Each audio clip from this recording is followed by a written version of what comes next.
आज की एक ऐसी हॉरर सर्वाइवल मूवी जिसमें एक लड़की अपने ही घर के बेसमेंट में अपने ही घायल पिता के साथ दो एलिगेटर के बीच फंस जाती है, जिसके आसपास इन्हें बचाने वाला कोई भी नहीं था क्योंकि खराब मौसम और सुनामी के डर से सभी यहाँ से चले गए थे। ऐसे ही खतरनाक सिचुएशन में हेली फंस जाती है, जिसकी परेशानी तब और भी बढ़ जाती है जब यहाँ चारों ओर पानी भर जाता है, जिससे यहाँ और भी बहुत सारे एलिगेटर तैरते हुए यहाँ पहुँच जाते हैं। लेकिन अब देखना ये था कि हेली और उनके पिता इन मुश्किलों का सामना करते हुए बच पाते हैं या नहीं। आई देखते हैं इस मजेदार और इंटरेस्टिंग मूवी को, जिस मूवी का नाम है क्रॉल। कहानी की शुरुआत होती है स्विमिंग प्रैक्टिस सेशन से, जहाँ बहुत सारी गर्ल्स स्विमिंग की प्रैक्टिस कर रही थी। वहीं हम हेली को भी देखते हैं जो ये भी एक स्विमर थी, जो कुछ ही देर में रेस के लिए डाइव लगाती है और तेजी से तैरते हुए आगे बढ़ती है। लेकिन अपनी पूरी कोशिश करने के बाद भी ये सेकेंड आती है, जिससे ये बहुत उदास हो जाती है क्योंकि बचपन से लेकर अभी तक ये सेकेंड ही आ रही थी। इसके बाद ये चेंजिंग रूम में अपने सिस्टर से बात कर रही थी, जो कहती है कि मौसम बहुत खराब होने वाला है, पर अब तक इनके डैड का कोई भी अता पता नहीं था, जो कॉल भी रिसीव नहीं कर रहे थे। इसलिए ये खुद ही अपने पापा को ढूंढने निकल जाती है, जहाँ ये सीधा अपने डैड के घर जा रही थी, जो रेड जोन बन चुका था। आगे जाने पर हेली को पुलिस वाले रोक लेते हैं, जहाँ इसे आगे जाने से मना किया जा रहा था क्योंकि तूफान और पानी उधर ही सबसे तेज था। लेकिन हेली किसी की भी नहीं सुनती और किसी दूसरे कच्चे रास्तों से होकर कुछ ही देर में अपने घर पहुंच जाती है, जहाँ इसे अपना डॉग दिखाई देता है, जो इस घर में बिल्कुल अकेला था क्योंकि हेली के पिता बेरी यहाँ नहीं थे। लेकिन इनका एक फैमिली हाउस भी था जहाँ ये सभी पहले रहा करते थे, इसलिए ये बेरी को ढूंढने के लिए अपनी फैमिली हाउस की तरफ निकल जाती है, जिधर का मौसम और भी बहुत खराब था, जहाँ सड़कों में पानी भरा हुआ था। कुछ देर बाद ये अपने फैमिली हाउस में पहुंच जाती है, लेकिन यहाँ भी चारों ओर ढूंढने पर बेरी कहीं नहीं दिखाई देता। तभी इसका डॉगी नीचे देखकर भौंकने लगता है। ये देखकर हेली नीचे जाकर बेरी को ढूंढने लगती है, जहाँ बहुत ही अंधेरा था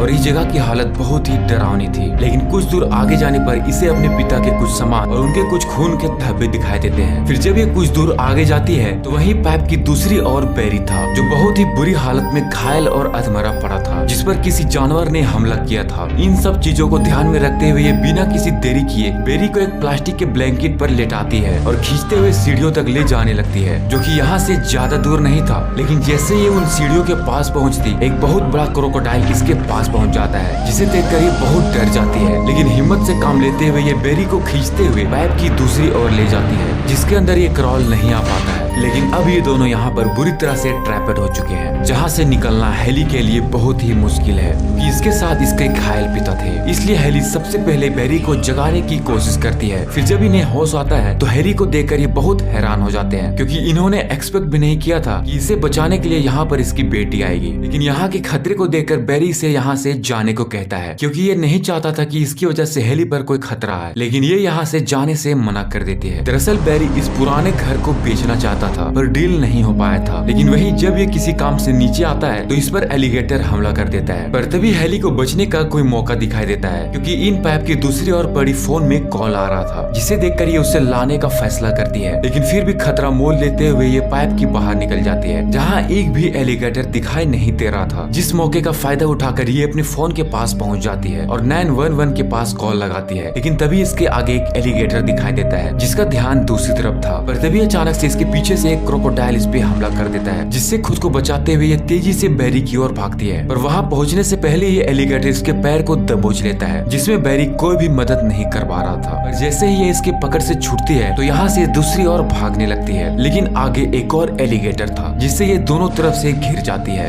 इसके हमला करते ही हेली इसके मुंह को एक लोहे के बने जाल में फंसा देती है। लेकिन खतरा अभी टला नहीं था, जिससे बचने की कोशिश में ये तारों में फंस जाती है। फिर जब तक ये उससे निकल पाती तब तक ये एलिगेटर इसके पास आकर हमला करने लगता है, जिसमें खुद को बचाने के लिए ये इसे पेचकस से हमला करने लगती है और मौका देखते ही ये सेफ जगह चली जाती है, जहाँ एलिगेटर अंदर नहीं जा सकता था। तभी इसके पिता आवाज लगाते हैं और पूछते हैं कि क्या तुम सेफ हो, जिसके आंसर में कहती है कि ये बिल्कुल सेफ है। लेकिन एलिगेटर के हमले से इसके पैरों में बहुत चोट आई थी, जिसे ये अपने पहने हुए कपड़े से ही कस के बांध देती है ताकि खून बहना बंद हो सके, क्योंकि ये एलिगेटर के हमले से बाद में थी, पर अपने खून के बहने से ये पहले ही मर जाती। वहीं इधर बेरी समझ चुका था कि इसे अपने बेटी के पास किसी भी हाल में पहुंचना था, क्योंकि वो वहां अकेली थी। इसलिए ये एक फावड़े की मदद से खुद को पीछे धकेलते हुए हेली के पास जाने लगता है, जिधर एक भी एलिगेटर नहीं दिखाई दे रहे थे। इसलिए मौके का फायदा उठाकर ये बाहर निकलती है और इस खिड़की के पास चली जाती है, जहाँ बाहर इसे कुछ लोग दिखाई देते हैं जो दुकान से सामान चोरी कर रहे थे, जिसे देखकर हेली मौका नहीं गंवाना चाहती थी। इसलिए ये जोर जोर से आवाज लगाने लगती है और अपने टॉर्च को जलाकर इस तरफ इशारा करने की कोशिश करती है, जिससे इस लड़की की नजर हेली पर पड़ती है। और तभी एक एलिगेटर बोट पर बैठी इस लड़की पर हमला करता है, जिसे देखकर लड़का बुरी तरह डर जाता है। लेकिन तभी इस पे भी दूसरा एलिगेटर हमला करता है और दुकान के शीशे पर जा पटकता है। ये सब देखकर इसके भाई के होश उड़ जाते हैं, जिससे वो दोनों तो मारे गए थे, लेकिन अफसोस की बात ये थी ये लड़का भी यहाँ सेफ नहीं था, क्योंकि इस पर भी हमला हो जाता है, जिससे अब ये तीनों मारे जाते हैं, जिससे इसकी आखिरी उम्मीद भी खत्म हो जाती है। पर ऐसा नहीं था, क्योंकि हेली ने जब 911 पर कॉल किया था तो किसी ऑफिसर ने इसके फोन को रिसीव कर लिया था, जिस फोन की लोकेशन को ट्रैक करते हुए यहाँ पर कुछ पुलिस वाले पहुंच जाते हैं और हेली को आवाज लगाने लगता है। फिर जैसे ये दोनों पुलिस की आवाज सुनते हैं तो ये दोनों भी रिप्लाई में उसे आवाज लगाने लगते हैं। वही ये पुलिस वाला बोट पर खड़ा था, तभी इस बोट के पंखे में कुछ फंस जाता है। फिर जब ये उसे निकालने के लिए नीचे आता है तो उसे पानी में कुछ हलचल दिखाई देता है। फिर जब ये वहाँ जाकर देखता है तो वहाँ एक एलिगेटर को देखकर भागने लगता है, लेकिन अफसोस की बहुत लेट हो चुकी थी। सभी एलिगेटर्स मिलकर इस पर हमला कर देते हैं, जिससे ये मारा जाता है। इधर ये उन्हें ढूंढते हुए यहाँ पहुँच जाता है, जिसे हेली और बैरी दिखाई दे देते हैं। पर जब ये मदद बुलाने की कोशिश कर रहा था तभी एक क्रोकोडाइल इस पे हमला कर देता है, जिससे ये पानी में गिर जाता है। फिर ये दोनों मिलकर इस पे हमला करने लगते हैं। ये देखकर ये तेजी से बचाने के लिए उसकी तरफ भागती है, पर अफसोस इसका कोई फायदा नहीं होता, क्योंकि तब तक ये पुलिस वाला इन दोनों एलिगेटर का खाना बन चुका था, जिससे अब इनकी आखिरी उम्मीद भी खत्म हो चुकी थी। पर उस टाइम ये सब नहीं सोचते हुए किसी सेफ जगह पर पहुंचती है। लेकिन ये सब होने के बाद भी अब भी ये दोनों हार नहीं माने थे, क्योंकि लगातार इस जगह पर पानी भर रहा था, जिससे इनकी सबसे बड़ी परेशानी ये थी कि यहाँ से बाहर जाने वाले रास्तों पर एलिगेटर्स थे। इसलिए ये दोनों यहाँ से निकलने का दूसरा रास्ता ढूंढने का प्लान बनाते हैं, जिस काम को सिर्फ हेली ही कर सकती थी, क्योंकि ये पानी में 2 मिनट से ज्यादा सांस रोक सकती है। इसके साथ साथ ये एक डाइवर भी है। इसलिए दोनों एक प्लान बनाते हैं, जिसमें बैरी इस पैप को खिसका देता है और ईंटे से पैप को पीट कर शोर मचाने लगता है, जिससे अट्रैक्ट होकर सभी क्रोकोडाइल इसकी तरफ आने लगते हैं। इस मौके का फायदा उठाकर ये दूसरी रास्तों से आगे बढ़ती है। फिर जब एक एलिगेटर इसके सामने पहुंचता है तभी ये एक भारी पाइप को इसके ऊपर गिरा देता है। इसके बाद बैरी इस पर अपनी पूरी कसर निकालता है और इसे जान से मार डालता है। वहीं इधर पानी के रास्ते तैरते हुए आगे जाने पर इसे एक पाइप दिखाई देता है, जिसके अंदर जाने पर इसे बहुत सारे लाश दिखाई देते हैं, जिन्हें एलिगेटर्स ने मारा था, जिसे देखकर ये पूरी तरह डर जाती है और ऊंची जगह पर चली जाती है, जहाँ बहुत सारे मगरमच्छ के अंडे थे। तभी अपने सामने इसे एक लाश के कमर में एक गन दिखाई देता है। जब ये उसे वहाँ से निकालकर चलाने की कोशिश कर रही थी तभी पीछे से एक एलिगेटर इस पर हमला कर देता है, लेकिन हेली उस गन को लगातार फायर करती रहती है जब तक वो मगरमच्छ मारा नहीं जाता। लेकिन इससे इसके हाथ में बहुत चोट आई थी, पर फिर भी ये बिना किसी देरी किए पाइप के अंदर जाती है, जो बाहर निकलने का रास्ता था। वहीं इधर पानी पूरा भर चुका था, जहाँ सांस लेने की भी जगह नहीं बची थी। इधर हेली धीरे से पाइप के बाहर निकलती है, क्योंकि चारों तरफ वो खतरनाक जानवर मौजूद थे। पर तभी इसके सांस के बुलबुले से बाहर मौजूद एक मगरमच्छ इसका पीछा करने लगता है, और उसके अटैक से पहले ये बाहर पहुंच जाती है और शीशे को कुर्सी से तोड़कर घर के अंदर चली जाती है। लेकिन वही इधर बैरी पूरी तरह से डूब चुका था, जहाँ ये एक औजार से फर्श को तोड़ देती है और बैरी को बाहर निकाल लेती है। लेकिन तब तक बहुत देर हो चुकी थी, क्योंकि इसकी सांस रुक चुकी थी। लेकिन फिर भी ये हार नहीं मानती और इसे CPR देने लगती है, जिससे फाइनली ये कुछ ही देर में जिंदा हो जाता है। इसके बाद ये दोनों बाहर निकलते हैं, जो देखते हैं कि चारों तरफ पानी भर चुका था, जहाँ से कार से निकलना नामुमकिन था। लेकिन वही इन्हें एक बोट भी दिखाई देता है, जो किनारे की दूसरी ओर था और बीच में बहुत सारे एलिगेटर्स मौजूद थे, जिसके बीच से बोट तक जाना बहुत ही मुश्किल था। लेकिन बैरी कहता है कि मगरमच्छ हमेशा कुछ हरकत देखकर ही उस पर हमला करते हैं। इसके साथ साथ ये पानी के बहाव की तरफ रहते हैं, इसलिए दोनों धीरे धीरे आगे बढ़ने लगते हैं, जिनका आइडिया काम भी कर रहा था, क्योंकि कोई भी इनकी तरफ ध्यान नहीं दे रहा था। यहाँ तक कि एक एलिगेटर इसके सामने से भी होकर गुजर जाता है। पर तभी बारिश रुक जाती है और अचानक से सायरन बजने लगता है, क्योंकि बांध टूट चुके थे, जिससे किसी भी वक्त यहाँ पर बाढ़ आ सकती थी। इसलिए हेली बिना किसी देरी किए तेजी से तैरने लगती है, जिसकी आवाज से ये सभी इनका पीछा करने लगते हैं। पर तेजी से ये तैरते हुए कुछ ही देर में इस बोट पर पहुंच जाती है और इस बोट को जल्दी से अपने पिता के पास ले आती है। फिर जब ये दोनों इस पर बैठते हैं तभी एक तेज लहर इसके बोट से टकराता है, जिससे ये दोनों एक घर के अंदर पहुंच जाते हैं और पानी के बहाव से दोनों एक दूसरे से अलग हो जाते हैं। इधर ये उन जानवरों के डर से बेसिन के ऊपर चढ़ी हुई थी और बैरी पानी की लहरों में फंसा हुआ था। पर जब ये सीढ़ियों के पास पहुंचता है तो यहाँ इसे एक डब्बे में फायर स्टिक मिलती है, जिसे ये अपने पास रख लेता है। वहीं इधर इसे एक वॉकी टॉकी दिखाई देता है, जहाँ पहुँचना थोड़ा मुश्किल था, क्योंकि इसे उन जानवरों का डर भी था। पर किसी तरह ये उस वॉकी टॉकी को उठा लेती है और तुरंत लाइफ गार्ड को मैसेज भेजती है, जिसे ऑफिसर सुन लेते हैं। वहीं यहाँ जब बैरी फायर स्टिक चलाता है और हेली को आवाज लगाता है, तभी इस पे हमला हो जाता है, जिसके हाथ इसके मुंह के अंदर चला जाता है। जो एलिगेटर इसका हाथ तोड़ देता है, जिसकी आवाज को सुनकर ये तुरंत इसके पास आ जाती है, लेकिन इससे ये इसका पीछा करने लगता है, जिससे भागते हुए एक कमरे में पहुंच जाती है, जिस दरवाजे को पकड़ कर रखना आसान काम नहीं था। इसलिए हेली एक बाथरूम के अंदर चली जाती है, लेकिन तभी इसे एक आइडिया आता है, जिस आइडिया को फॉलो करते हुए ये इसे ललचाने के लिए डोर को खोलती है। जब ये एलिगेटर अंदर आता है तो ये दूसरे डोर से बाहर निकलकर इसे यहाँ फंसा देती है। इसके बाद ये तुरंत बैरी के पास पहुंचती है और इसे छत के ऊपर ले जाने लगती है, जहाँ ऊपर जाने की दूसरे सीढ़ियों से अपने डॉग और बैरी को भेजती है। लेकिन तभी इसे हेलीकॉप्टर दिखाई देता है, जिसे ये फायर स्टिक जलाकर इशारा करने की कोशिश करती है, लेकिन वो एलिगेटर इनका पीछा कहाँ छोड़ने वाले थे, क्योंकि रोशनी से अट्रैक्ट होकर वो अंदर पहुंच जाता है और इसे अपने जबड़ों में दबोच लेता है। फिर भी ये बिल्कुल भी हार नहीं मानती और फायर स्टिक को उठाकर इसके फेस में हमला करती है, जिससे ये छूट जाती है और इस मौके का फायदा उठाकर ये बाहर निकल जाती है, जिसका पीछा करते हुए फिर से इस पर हमला करने लगता है, जिसके हमले से इसका हाथ छूटने लगता है, पर बाण के तेज लहरों से वो बह जाता है। पर जब इधर हेली का भी हाथ छूटने वाला था, तभी इसके डैड सही वक्त पर पहुंच जाते हैं और इसे छत के ऊपर खींच लेते हैं। पर अब इनका सर्वाइवल का टाइम खत्म होने वाला था, क्योंकि इन्हें हेलीकॉप्टर दिख जाता है, जिसे ये फायर स्टिक जलाकर इशारा करती है। इसके बाद फाइनली इन दोनों की जान बच जाती है, लेकिन ये दोनों अपने घर बुरी हालत में पहुंचते हैं। इसी के साथ इस मूवी की कहानी यहीं पे खत्म होती है। आशा करता हूँ ये मूवी आप सभी को बहुत ही पसंद आई होगी। मिलते हैं ऐसे किसी मजेदार मूवी के साथ, तब तक के लिए जय हिंद जय भारत।